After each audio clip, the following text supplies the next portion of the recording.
guess as an ISV partner, your primary focus is helping an organisation to tackle its business challenges. And whereas Office 365, Microsoft 365, they've accelerated the pace of software delivery, most organisations are only just starting to change the pace at which their business processes and business challenges change, because the software is enabling them to do that. They're not stuck in a very slow, methodical 3-year cycle anymore. There's a new software product. How can we take advantage of this to beat our competition, to react to those market forces? So that in of itself has kind of created this market challenge of, you've got Microsoft coming at you at 100 mile an hour, you've got the customers now starting to bring up their pace, and you're kind of in between, getting a kind of window of opportunity that moves. So I think as an ISV, we drill into our engineering team the fact we've got to do a weekly release, we've got to do a monthly major update, so a new feature comes out once a month, and we've approached it, which is to take that velocity against the business challenges. So rather than worrying about how fast Microsoft are being, we're looking at our customer base and saying, okay, the customers are changing at this velocity, changing at this pace, these are the influences they're getting, and we're supporting them with software that helps them use Office 365 to attack those business challenges.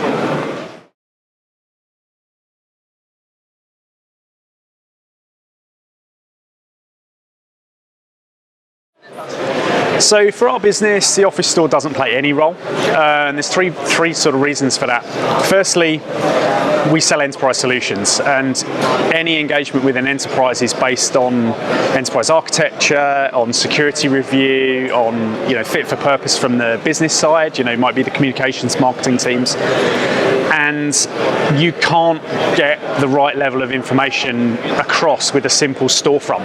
It'd be a bit like buying a £100,000 Ferrari, having just looked at a photograph. It just doesn't happen. So the Office Store doesn't really feature, and it's not likely to feature in enterprise software. And also things like the commercial viability of investing time to have your software validated by the Microsoft team for potentially a whole collection of scenarios that aren't needed by your customers. So, thinking of edge cases where they might have an IE version running on a Mac platform, that's something that the Office Store makes you build software to work against, but your customer might be using Windows 10, Edge, the latest and greatest. So it's kind of an opportunity there for, I guess, small vendors, but anyone that is in the enterprise space, I haven't yet seen anyone sort of fully embrace it and say, yeah, the Store is the thing that I'm selling my software through.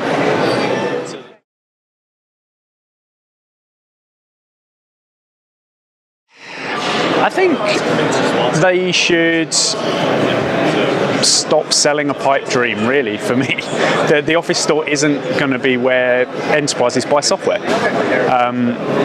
Enterprises always buy software through resellers, directly from product vendors like ourselves, because we are the specialists. We can help them understand the software. We can actually work with that particular organisation to understand how to compare our software with somebody else's. And there's nothing, in my opinion, that Microsoft can really do to change that. They can't sort of come along with a magic store experience that's going to allow a customer to take 5 different digital working experiences and fully evaluate them. That's definitely where a software vendor comes into their own. I mean, and that works across most of the Office 365 ecosystem, right away from backup, restore, migration tooling, right away through to very complex stuff that we deliver around digital transformation and change and supporting those pieces. It's just too complicated to simply have that store experience. I just don't see Microsoft ever being able to deliver something viable in that space.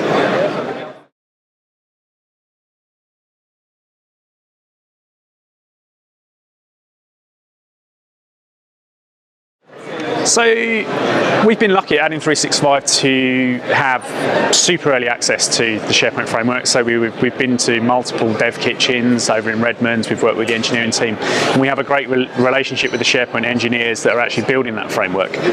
So the kind of adoption piece for us is there.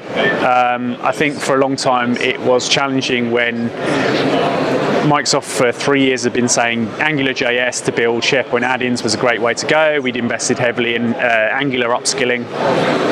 Then came along the React message, and for a 12-month period there was a and an of, well, can we do Angular, can we do React, which one should we do? And now today it's pretty obvious. It's like, if you don't go React way from a commercial point of view, you're going to spend more time building things that are UI components, you're going to spend more time debugging because there's not as many examples.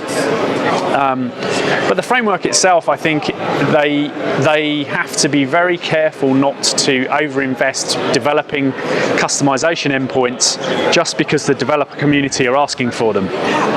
Ben's keynote this morning around digital transformation isn't just going from on-prem to cloud, has to translate into your dev model as well. You have to start thinking outside the box and saying, well, rather than investing lots of time on branding and lots of time on kind of the way we used to do it on premises, you've now got to think about what should we be doing with a more holistic solution. You know, how do we integrate into Teams, SharePoint, OneDrive, and across the service piece. So I think they're doing a good job, and it's good to get that software out in front of us as quickly and early as possible. And it's going to continue to evolve at a pace which, you know, any SharePoint developer today needs to keep abreast of. They need to understand, follow the PMP calls, understand where it's going, understand what they should be doing, what they shouldn't be doing. Customization should disappear and extension should appear. So, you know, Wes has been really strong on the message of you need to extend SharePoint today rather than customize it. And I think that's, you know, an important point for a developer looking at the SharePoint framework.